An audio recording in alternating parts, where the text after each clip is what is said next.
नमस्कार, आप देख रहे हैं आज तक डिजिटल और मैं हूं आपके साथ अनूप आकाश वर्मा और मेरे साथ हैं क्राइम तक के डिप्टी एडिटर चिराग गोठी। चिराग, बहुत बहुत स्वागत है आपका। Thank you.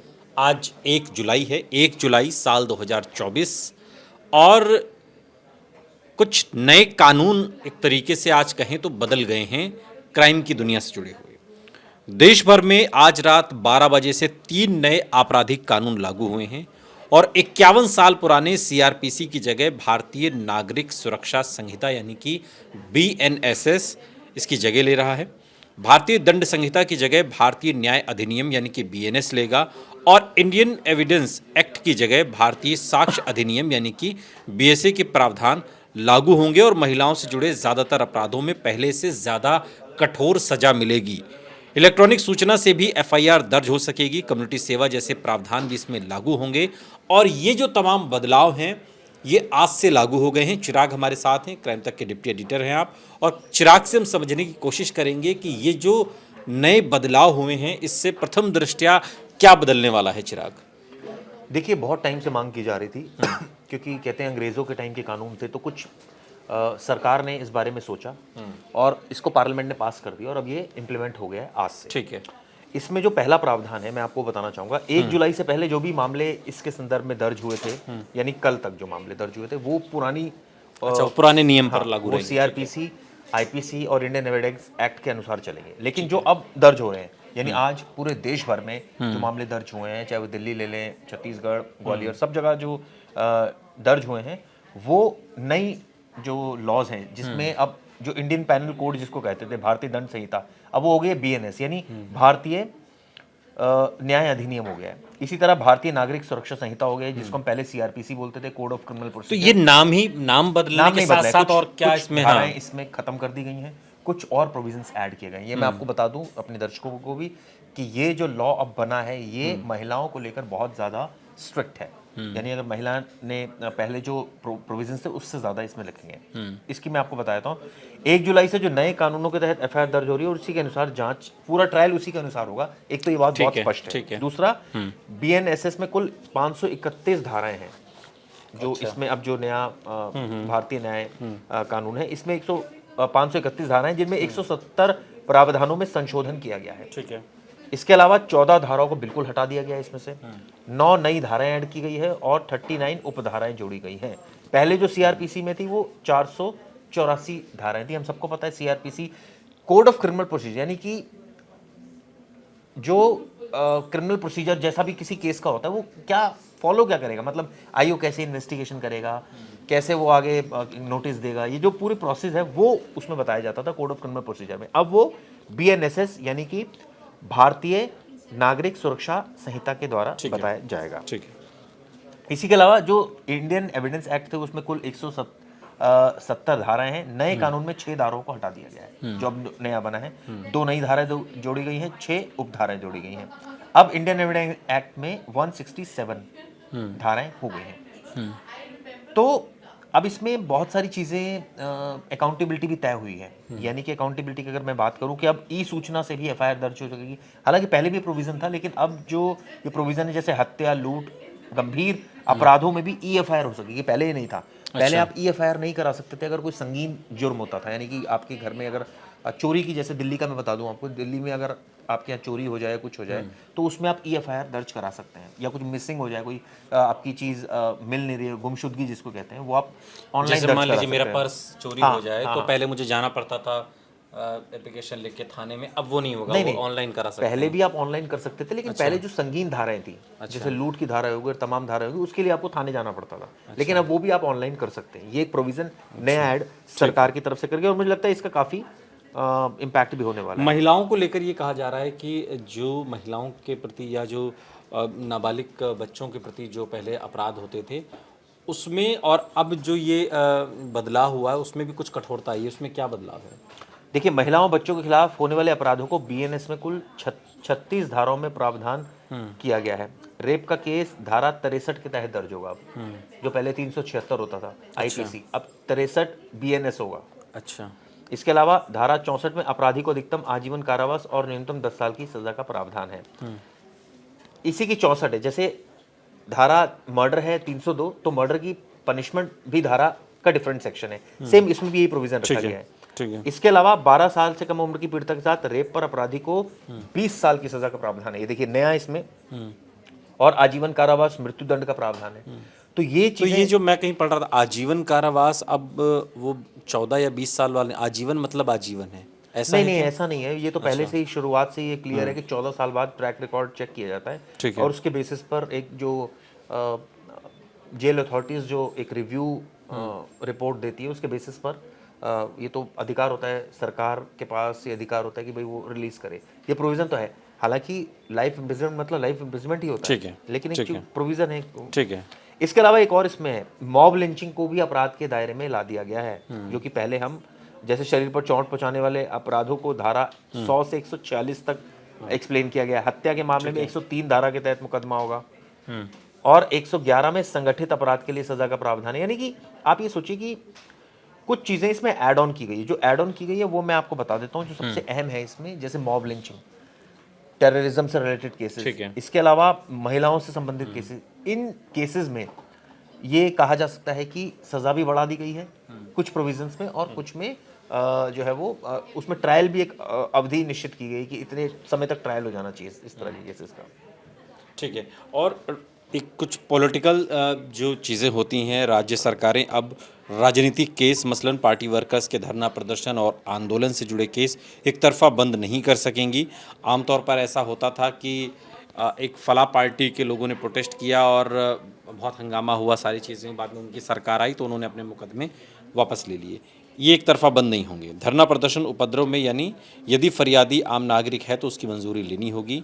इसके अलावा चुनावी अपराध को धारा 169, 177 तक रखा गया है। संपत्ति को नुकसान, चोरी, लूट और डकैती आदि मामलों को धारा 303, 334 तक रखा गया है। मानहानि का जिक्र धारा 356 में किया गया है। दहेज हत्या धारा 79 में और दहेज प्रताड़ना धारा 84 में बताई गई। लेकिन ये तमाम बदलाव तो हैं जो आज से लागू हो गए हैं, लेकिन सवाल ये है कि चिराग, इससे परिवर्तन क्या हमें देखने को मिलेगा आम लोगों के जीवन में? उनके साथ ईश्वर न करे अगर इस तरीके की चीज़ें होती हैं तो उन्हें कल तक जो व्यवस्था थी और आज से जो व्यवस्था शुरू हो रही है उसमें क्या राहत है? देखिए इसमें प्रोविजन जैसे बोलता है एफआईआर के 90 दिन के भीतर चार्जशीट दाखिल करनी जरूरी होगी। अभी तक ये एक क्लॉज है पुलिस के पास कि उसको 90 डेज में चार्जशीट दाखिल करनी होती है, लेकिन वो नहीं कर पाती कई बार, और ये हवाला देती है कि जांच चल रही है। लेकिन अब ऐसा नहीं होगा, आपको दाखिल करनी होगी, आपकी जितनी भी जांच जैसी मर्जी जांच हुई हो। इसका मतलब साफ साफ है कि 90 दिन के बाद एक्यूज बेल के लिए एंटाइटल हो जाएगा। अब जैसे कई एक्यूज की तरफ से शिकायत की जाती थी कि भाई पुलिस तो चार्जशीट ही दाखिल नहीं कर रही, हमें बेल ही नहीं मिल पा रही है, तो ये एक तरह से एक्यूज के लिए फायदेमंद है एक तरह से देखा जाए, क्योंकि 90 दिन में पुलिस जब दाखिल करेगी तो वो एंटाइटल हो जाएगा बेल के लिए। हाँ, लेकिन ये भी तो है ना, फिर केस भी तो केस जल्दी होगा ना। ये भी बात है, ये भी बात एक केस है जो सालों साल पेंडिंग पड़ा हुआ है, धूल फांक रहा है, उसमें भी तो अब तेजी आएगी ना, तो ये चीज़ तो हम देखेंगे ना। अब देखिए चार्जशीट दाखिल होने के 60 दिन के भीतर कोर्ट को अब आरोप तय करने होंगे, पहले ऐसा नहीं था। मतलब मैं ये नहीं कह रहा, ये एक तरह से प्रेशर भी होगा कोर्ट के ऊपर कि भाई फटाफट आरोप तय करो ताकि ट्रायल शुरू हो। जब ट्रायल शुरू होगा आगे तो ऑब्वियसली वो भी जल्दी का प्रोविजन मतलब है। हम ये मानकर चलें कि कोई क्राइम अगर होता है तो न सिर्फ उसकी इन्वेस्टिगेशन बल्कि उसके जजमेंट का जो प्रोसेस है उसमें इस बदलाव से फुर्ती दिखाई देगी। हाँ बिल्कुल, निश्चित रूप से फुर्ती दिखाई देगी। और ये मुझे लगता है किसी भी क्राइम के लिए, मैंने पहले भी कई वीडियोस इस पर की है कि जैसे हमने लास्ट टाइम जब की थी गैंग वॉर पर, तो उसमें भी ये था कि भाई आरोपी पकड़े जाते हैं तो सजा नहीं मिल पाती, बेल मिल जाती है, या उनका ट्रायल जो है वो वीक इन्वेस्टिगेशन होती है। तो ये मुझे लगता है कि कई ऐसी चीज़ों में ये बाध्य करता है कि भाई एक तो वीक इन्वेस्टिगेशन नहीं होगी, टाइम से आप चार्जशीट दाखिल करेंगे, टाइम से आरोप तय होंगे, टाइम से ट्रायल शुरू होगा, ताकि जो भी जजमेंट आए टाइम से आए। कहते हैं ना डिले जस्टिस डिनाइड, वो चक्कर ना हो। तो ये मुझे लगता है कि इसमें अच्छा प्रोविजन किया गया है। हालांकि विपक्षी पार्टियां इसका बहुत विरोध भी कर रही है और वो कह रही है कि ये तो 146 सांसदों को निष्कासित करके पास करवाया गया जल्दबाजी में, ये एक अलग बात है। लेकिन कुछ प्रावधान जैसे इसमें एक है, मैं आपको पढ़ देता हूँ वो भी। पीड़िता को उसके केस से जुड़े हर अपडेट की जानकारी हर स्तर पर मोबाइल नंबर पर एसएमएस के जरिए दी जाएगी। अपडेट देने की समय सीमा 90 दिन निर्धारित की गई है। मतलब ये तकनीक सम्मत भी बनाया गया है, सम्मत बनाया गया ताकि अकाउंटेबिलिटी तय हो। ये नहीं कि भैया आप इन्वेस्टिगेशन कर रहे हैं, आईओ ने कह दिया मैं कर रहा हूँ जी आज, ऐसा नहीं है। जवाबदेही आपकी भी तय है। तो पुलिस के ऊपर मुझे लगता है काफी हद तक ये अब थोड़ा तो प्रेशर एक आप जो बार बार एक बात आप कहते हैं पुलिस विभाग को लेकर के, चिराग, कई हमने वीडियोस बनाए कि पुलिस पर प्रेशर बहुत है, प्रेशर बहुत है, प्रेशर बहुत है। उन परिस्थितियों में आप प्रेशर बहुत बता रहे थे, तो इस अब आज से जो ये नया नियम लागू हो रहा है, ऐसे में आपको क्या लग रहा है, ये तो प्रेशर बढ़ाने वाली चीज़ें हैं? काफी हद तक मुझे लगता है ऐसा कि कुछ चीजों में प्रेशर बढ़ेगा पुलिस का, क्योंकि जब आप टाइम बाउंड होंगे तो नेचुरली है, फिर तो आप कहेंगे फटाफट करके दो यार। तो इस फटाफट में क्वालिटी जो है कॉम्प्रोमाइज होगी, ये बात बिल्कुल, ये ऐसा हो सकता है, इसमें कोई दो राय नहीं है, क्योंकि कई ऐसी इस फटाफट में ये तो नहीं होगा ना कि जिसको पकड़ना, मतलब ये अन्याय तो नहीं हो? लेकिन मुझे इसमें एक चीज लगती है कि मान लीजिए आप कोर्ट जाएंगे और कोर्ट में जाके अपनी एक लॉजिकल कोर्ट को समझाएंगे कि जी हम इसमें ये कर रहे हैं और हमें अभी तक ये इन्वेस्टिगेशन में ये चीजें नहीं आई क्योंकि चिराग देखिए, न्याय विधान तो इस मंत्र पर चलता है ना कि 100 बेगुनाह छूट जाएं लेकिन एक बेकसूर को सजा नहीं होनी चाहिए। ठीक बात है। तो ये तो तब होता है जब जांच उस तरीके, अगर सब कुछ टाइम बाउंड रहेगा तो हालांकि अच्छी बात है, टाइम बाउंड ही होना चाहिए, लेकिन इस तरीके से चूंकि आदत नहीं है हमारे सिस्टम को करने की, तो उसमें क्या कुछ जो न्याय विधान का मूल मंत्र है उससे क्या उसके आसपास पहुंचेंगी चीज़ें, या फिर लग रहा है कि कुछ जल्दबाजी की कुछ स्थिति चीजें ऐसी होती है अनूप जो हमारे हाथ में नहीं है, जो पुलिस के हाथ में नहीं है। अब मान लीजिए फॉरेंसिक एविडेंस आना है, रिपोर्ट आनी है, वो तो फॉरेंसिक डिपार्टमेंट देगा। अब जब तक वो पुलिस को नहीं मिलेगी, पुलिस कैसे एक्ट कर लेगी? भाई आप पुलिस रिक्वेस्ट ही तो कर सकती है फॉरेंसिक डिपार्टमेंट से कि भाई आप हमें इस केस की, मान लीजिए रेप केस हुआ कि उसमें जो सैंपल्स गए उसकी रिपोर्ट दीजिए जल्दी से, डीएनए की रिपोर्ट दीजिए जल्दी से, फिंगरप्रिंट्स की रिपोर्ट दीजिए। तो बहुत सारी मतलब चीजें ये ऐसी तो है है जो ना पुलिस कि डिपेंडेंसी है किसी जो की। देखिए, ये तो है ना कि जो कलपुर्जे सारे कसे जाने हैं इसमें, अब ये तो हम मान कर चले ना कि नीचे से ऊपर तक सब पूरे सिस्टम को ही फुर्तीला बनाने की कोशिश है ये बदलाव। एक ये कह सकते हो, लेकिन इसमें सबसे इंपॉर्टेंट क्या है, एक आम आदमी क्या पुलिस से एक्सपेक्ट करता है कि वो जाए, उसकी पुलिस ध्यान से सुन ले, मुकदमा दर्ज कर दे, अच्छी इन्वेस्टिगेशन कर दे, फटाफट कर दे, और आरोपी को जल्दी से जल्दी, अगर वो दोषी है तो सजा मिल जाए। यही चाहता है काम आदमी। बिल्कुल, आप और मैं यही चाहते हैं पुलिस से। ये कानून की जो अवधारणा है ये सब इसी पर बेस्ड है कि वो ये चाहते हैं। हाँ, ये हो सकता है कि कुछ की पनिशमेंट टाल मटोल तो नहीं कर हाँ, पाएगी ना ये पुलिस, नहीं कम होगी से कि कम भाई टाल आप मटोल तो नहीं होगा कि अरे साहब चलो ये है, एक टाल मटोल नहीं होगा। आप देखिए चार्जशीट को भी बाउंड कर दिया गया है कि भाई आप इतने दिन में दाखिल कीजिए, पहले बाउंड थी लेकिन तो इससे हम एक आखिरी सवाल, इससे अब हम ये भी मानकर चलें कि जो नंबर ऑफ क्राइम्स जो थे उसमें भी बढ़ोतरी देखने को मिलेगी, क्योंकि कई बार तो दर्ज ही नहीं होती ना चीज़ें, कई बार तो इधर से उसमें भी आप बढ़ोतरी दिखेगी। अब देखिए ये तो तब की बात है जब पुलिस एफआईआर दर्ज करेगी।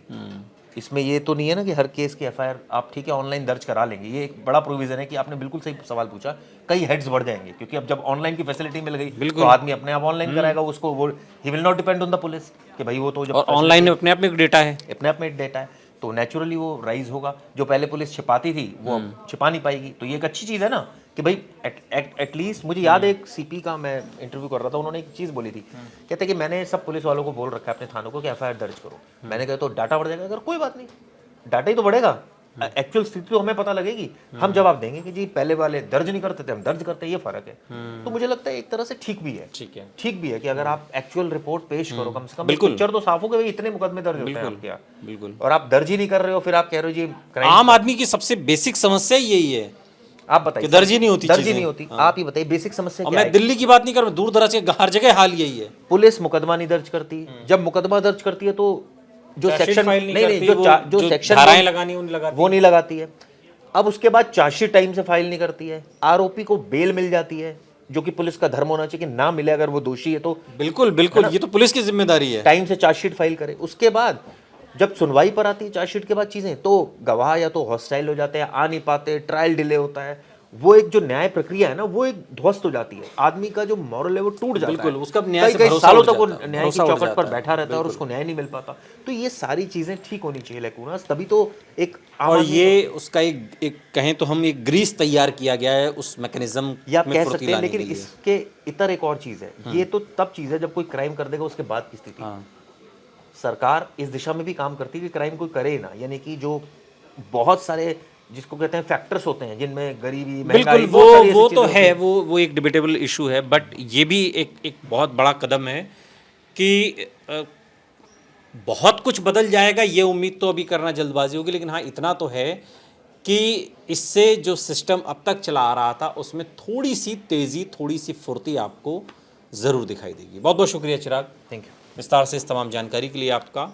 यहाँ रुक रहे हैं, लेकिन आप कहीं जाइएगा नहीं, बने रहिए हमारे साथ, देखते रहिए आज तक डिजिटल।